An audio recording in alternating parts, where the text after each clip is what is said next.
Master पेशे से doctor हैं। वाह बड़ा दिन से हमारे साथे बजत हैं, करीब 12-14 साल तो हो गए तो और डग होई यही सब खसक गए। ये सब कहन गायन अब हम अंत जाब हमके जा मोर भैया अरे मजा ला जहाँ ले खोए भारत जा जाओ मेरे दोस्त। मन की तरंग मार लो बस हो गया भजन। आदत बुरी सुधार लो बस हो गया भजन। राम रहीम के मठ से इनका नहीं है। हाँ अभी उतई है ये आए दाढ़ी ओढ़ी बहुत बड़ी बड़ी रखे रहे, इनकर दाढ़ी ओढ़ी घोटवाई के बाद छोट छोट करा के इनकर पार्टी के फूफा बनाई दी।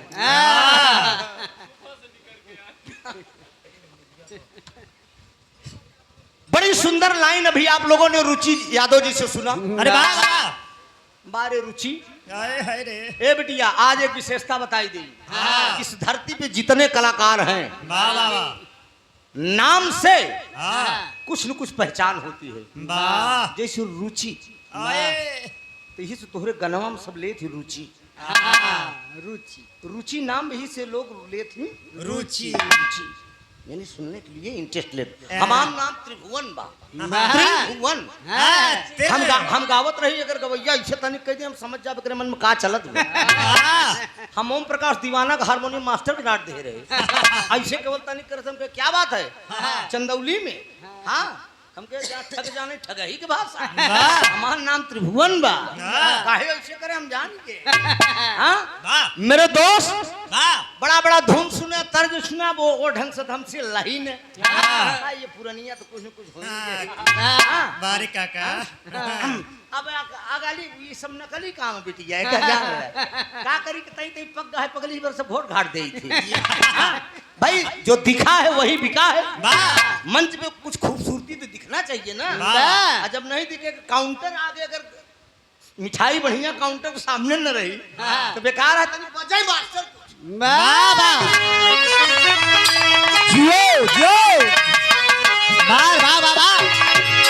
हेलो अरे ए रुचि इतना जनती नहीं यहाँ रिश्तेदारी में आई नहीं। ऐसा हो ऐसी बात ना आई कि हम ही न खेल आई है तुम रिश्तेदारी में आई है हमारे द्वारा तोहरे हुआ ये हुड़ा हम पूरा कह दे। टेंशन न ले तोहरे न न्योरे हम बिरहा गाई दे। चला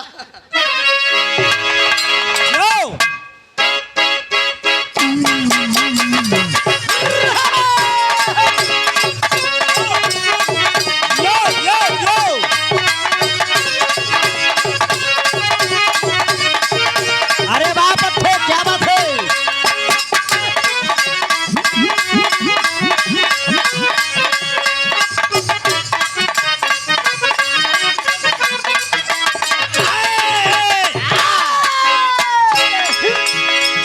जियो हारमोनियम का तनिक मैं उठाला ज्यादा कैचिंग बा। बड़ा सुंदर हमारे डॉक्टर साहब लाइन देते हैं। सावन का महीना भी है रिमझिम रिमझिम फुहार पड़ता। पार्वती के सहेली भोलेनाथ से कहते हैं यार भक्ति भावना से तनी सुना ये गौरा के सैया हो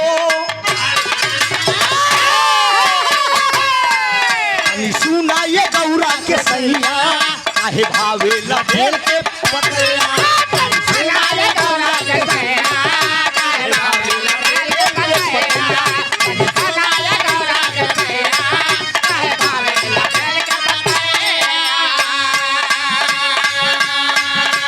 सुना ये गौरा के सैया काहे भावे लपेट के पतैया हो लाता भागिया धतुरवा सचोली हलवा हो लाता भागिया धतुरवा सचोली हलवा काहे माना भावे रामैया हो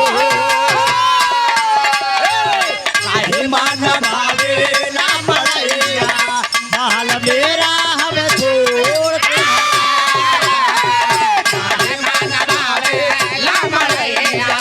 महल मेरा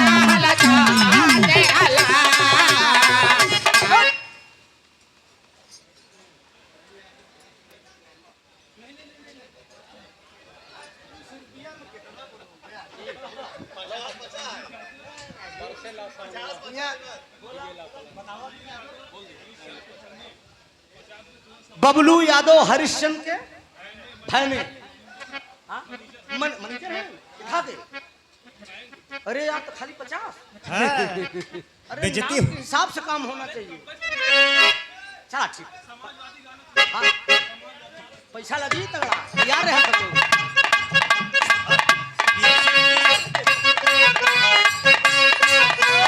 परसेला सवानवा तो चुएला पलानी भारतेला सवानावा चुरेला पलाना भारतेला सवानावा चुरेला पलाना परसेला सवानवा तो चुएला पलानी रउआ का बुझात नहीं कि ये हो होए दानी संग में पत्थरे पर झुरात बानी तोरे संग में पत्थरे पर झुरात बानी लइके गणेश के नहर साथ बानी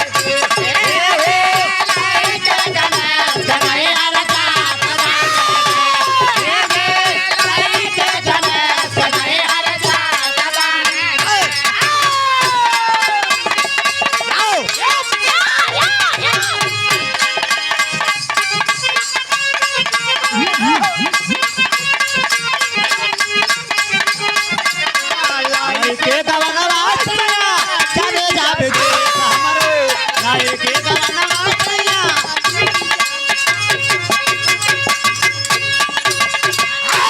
बहुत अच्छी क्या बात है मनोज। वाह दूसरा कार्यक्रम ये बज रहे हैं पहला जन्माष्टमी के और दूसरा याद एकदम फिट हो वाह इतने जल्दी फिट हो कि 11 अक्टूबर के बिजलाल से भी रहा बा प्रतापगढ़ में तब भरे में एकदम टाइट हो जा हाँ ऐसे गप ऐसे गप हमारे ये देखा कर बस। क्या बात है भैया बहुत बढ़िया हाँ, अभी उधर से हाँ? हाँ। बड़ी सुंदर लाइन अभी आप लोगों ने निर्गुण का भाव सुना वाह रुचि की तरफ से हाँ, डोलिया के ओहरवा में कहरवा लिहले जात बा अरे कैसे कमा पहले हम गावत रहे कि कैसे का मनाई हो हाँ गुजरिया रूठी जादी वाह वाह वाह हाँ? वाह भाव है हाँ ये तो सत्य है दोस्त। वाह वाह वाह दुनिया में मुकेश हर चीज झूठी है हाँ। लेकिन मौत सत्य है। अरे वाह हम आप की घर बनवाई थी हाँ। कोनो चीज निर्माण करी तो पंडित जी को बुलाई थी हाँ। पंडित जी से पूछित कि आचक पाचक तमाम देख ले कुछ हेर वर्त नहीं बे हाँ। पंडित जी हैं 13 मेल के दक्षिणा ले ही 13 मेल के देना की नहीं हाँ। और दक्षिणा बना कहीं एकदम सही बा कहीं कहीं तनी बियाहे बराते में देख लेता कोनो हेर वर्त कुछ तना ही बे वाह मेरे दोस्त वाह दुनिया के मालिक का जब परवाना चलता है तो किसी का कोई बहाना नहीं चलता न अंदर न बाहर न याचक न पाचक वाह किसी ने देखा नहीं है कि मेरी मौत कब होगी। इस दुनिया का मालिक का जब परवाना चलत तो केहू को बहाना नहीं चलत लेकिन भाई का इशारा बा कि समाजवादी कीर्तन ही लगाएं दे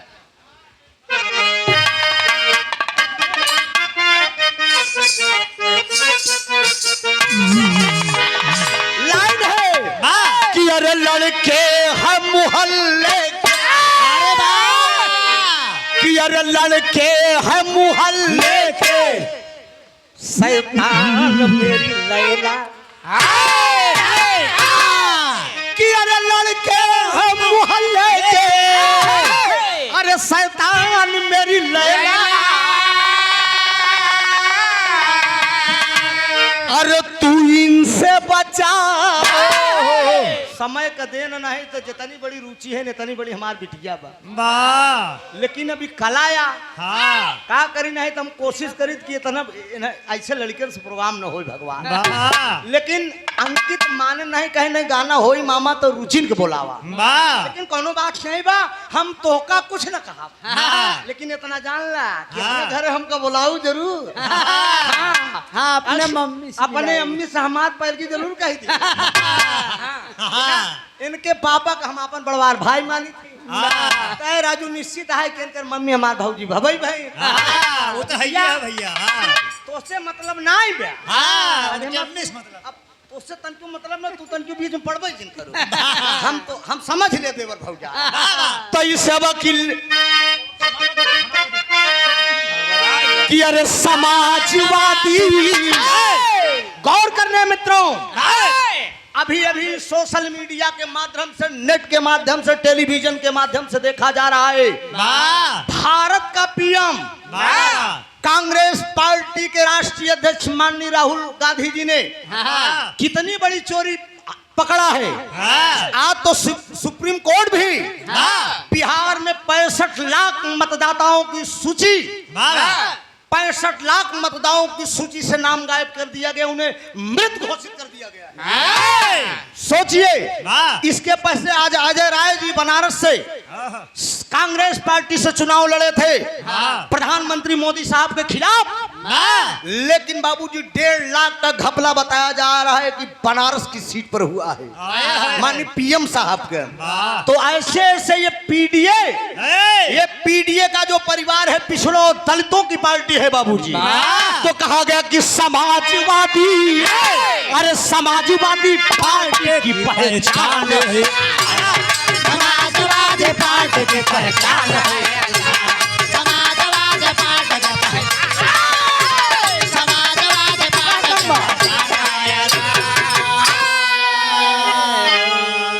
मुकेश जगह कम बा हमरे लिए अभी जान ले हम सभी सब रखा बा खैर कोनो बात ना घिउ का लड्डू टेढ़े में हाँ निपटा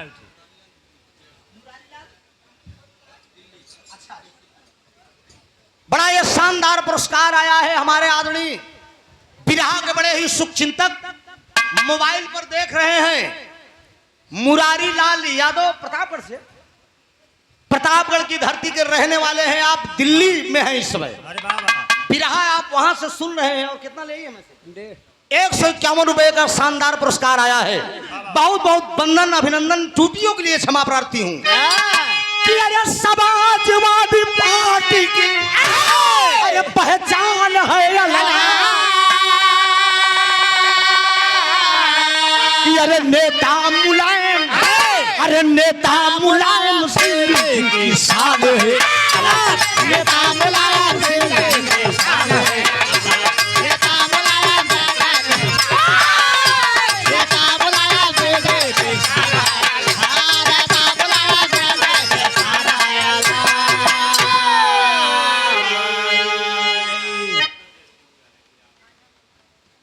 जनजन में समाज में सम्मान पाने वाले बाबा आदरणीय आप विजय यादव जेसीबी वाले वाह किराए के धरती से 101 रुपए का ये सादर पुरस्कार आया है समाजवादी पार्टी गीत पर।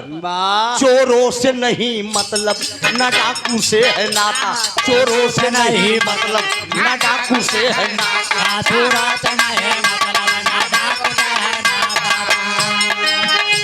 चोरों से नहीं मतलब न डाकू से है नाता,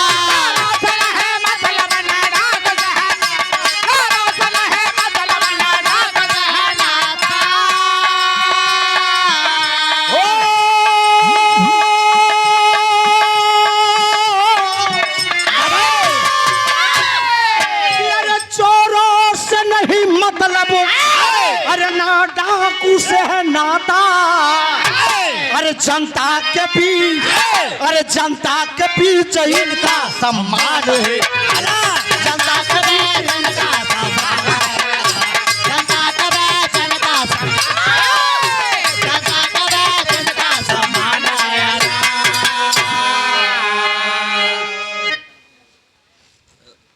ये बड़ा प्रसाद रूपी पुरस्कार आया है हमरे मुकेश और अंकित मुन्ना के पूजनीय माता जी। अरे वाह ये हमारे धर्म को बहन है आए है भाई, अगर हमारी सिस्टर तो समधिन है बाबा तो उधर भी सिस्टर तो इधर भी सिस्टर। वाह ये बड़ा प्रसाद रूपी पुरस्कार बा, ये मौका या बढ़िया समय का दे ना कि मतलब आज आप सब बैठ के गाना सुनता है। वाह 100 रुपया का पुरस्कार पाँव लगी, आशीर्वाद दे हम बच्चे अपनी कला में कामयाब हों। तमाम ऐसी योजनाएं हैं दोस्त, ये जन जन की आवाज है पूरे और आप लोगों को मैं बता देना चाहता हूं, माननीय अखिलेश यादव जी की जब सरकार थी उस समय समाजवादी पार्टी का मैं जिलाध्यक्ष था सांस्कृतिक प्रकोष्ठ का। इस समय वर्तमान समय पार्टी में सरकार रहे या ना रहे, पार्टी की नीतियों पे चला जा रहा है।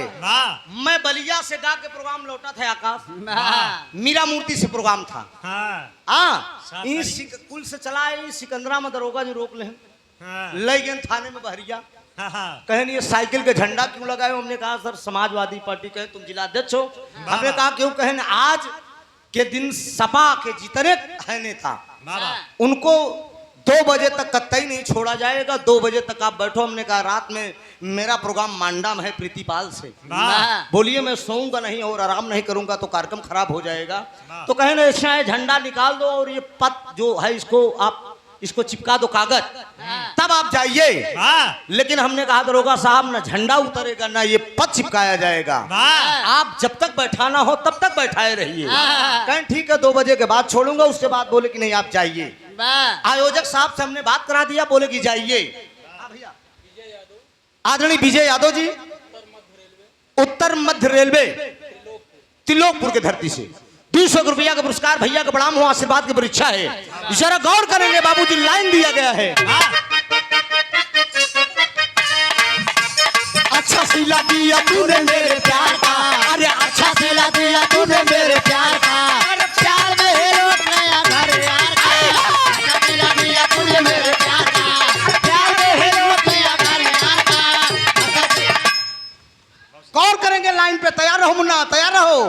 लाइन पर गौर करना। 2027 में आए मेरे समाज के लोगों, आए नौजवानों, जरा कमर कस लेना। आने वाले 2027 में त्रिभुवन यादव की तरफ से एक संदेश भेजा जा रहा है। चलो अब की भगाना है जो चाय को, अरे अब की भगाना है जो चाय को, अरे सीएम बनाना है अखिलेश भाई को, अब की भगाना है जो चाय को, सीएम बनाना है अखिलेश भाई को, अब की भगाना है जो चाय को, सीएम बनाना है अखिलेश भाई का। कन्ना धन, अरे कन्ना धन और नेता खिलाएंगे, कन्ना धन आला का भेजलाएंगे, कन्ना धन आला का भेजलाएंगे। कोने कोने कोने कोने पृथ्वी का तार दौड़ाएंगे, कोने कोने बिजली का तार दौड़ाएंगे, कोने कोने बिजली का तार दौड़ाएंगे। अब की भगाना है जोर टाइम को, अरे अब की भगाना है जोर टाइम को, अरे सीएम बनाना है अखिलेश भाई को, अब की भगाना है जोर टाइम को, अरे सीएम बनाना है अखिलेश भाई को, अब की भगाना है जोर टाइम को, सीएम बनाना है अखिलेश भाई का। ठीक बा, कमर हमार गाँव सफल बा, सरकार अखिलेश जी की बनेगी ना, जरा ताली बजे। बारे मेरे नौजवानों, इसीलिए इस लाइन को गाया मैंने कि अब की भगाना है चोर चाई को, सीएम बनाना है अखिलेश भाई को। लेकिन उत्तर प्रदेश नहीं पूरे भारत की एक आवाज है नौजवानों। समाजवादी पार्टी सूबे में माननीय अखिलेश यादव जी की जब सरकार थी, समाजवादी पेंशन क्या यादव समाज के लोगों को मिला?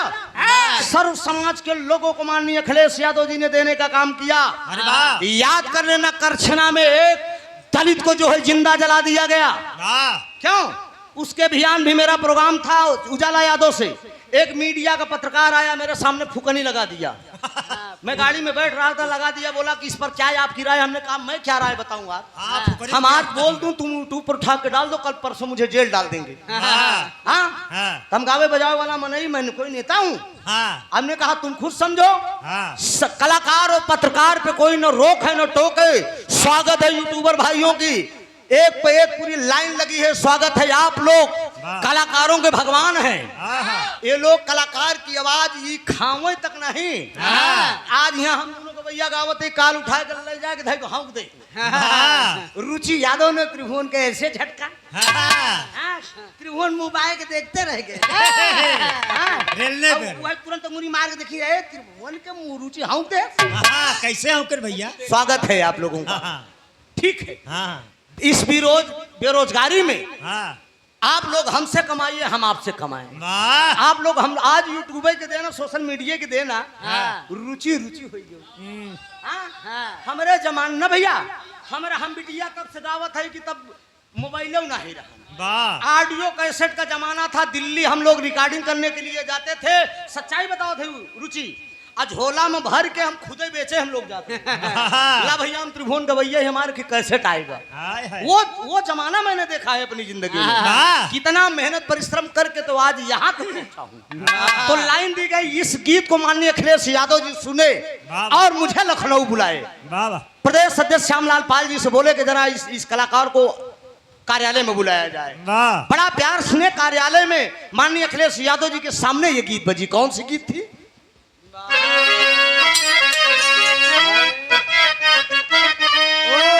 अरे अखिलेश भैया कवन दिन हो गई। अरे अगर गीत अच्छी होगी तो ताली बजाकर सम्मान करिएगा गीत की। वाह वाह वाह अगर मैंने महबूब नेता के लायक अगर बात होगी तो कि अरे अखिलेश भैया कवन दिन हो गई, तू बनी जाता पीएम का वाला दिन हो गई, तू बनी जाता पीएम का वाला दिन हो गई।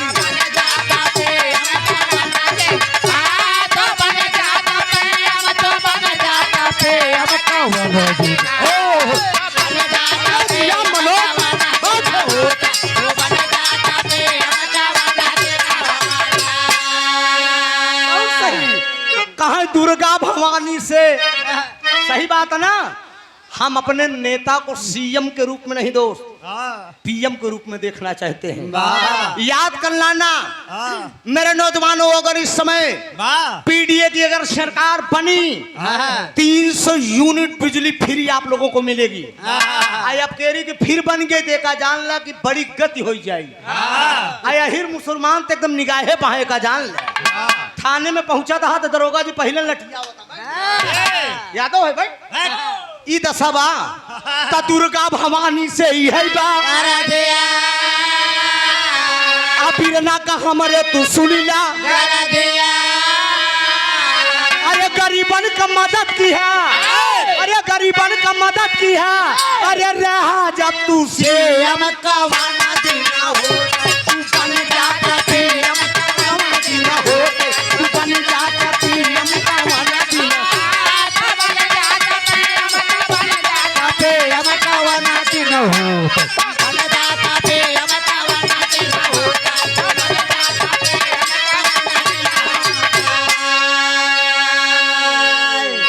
सही है ना। हम अपने नेता को सीएम नहीं पीएम के रूप में देखना चाहते हैं दोस्त। तो इसीलिए कहा गया कि कवन दिन होते तू बन जाता पीएम। बार अखिलेश यादव क्या सांवली सूरत है। विरोधी पार्टी वाले नेता अगर गुस्सा के बात करते हैं तो अखिलेश यादव मुस्कुरा के बात करते हैं। ये क्वालिटी है। अभी हाल ही में चायल विधानसभा की विधायिका पूजा पाल जी को बाहर कर दिया गया। क्यों बाहर कर दिया गया? इसके पहले पार्टी स्तर पर जो चुनाव हुआ था, पार्टी के खिलाफ उन्होंने वोटिंग किया था। भाजपा पार्टी में वोटिंग किया था, तब पर भी हमारे नेता ने बर्दाश्त किया। हमारे नेता ने कोई आवाज नहीं उठाया, ना पार्टी से बाहर किया। बताओ, राष्ट्रीय स्तर का नेता आपका बैठा हो और बड़ाई दूसरे की जाए, ये तो आप नमक हरामी काम कर रहे हैं ना, गद्दारी का काम कर रहे हैं। इसलिए पार्टी से उन्हें बाहर किया गया। ये तो समाजवादी गीत थी। एक जिस मौके पर आए हैं एक गीत, ओकरे बाद रुचि का नंबर।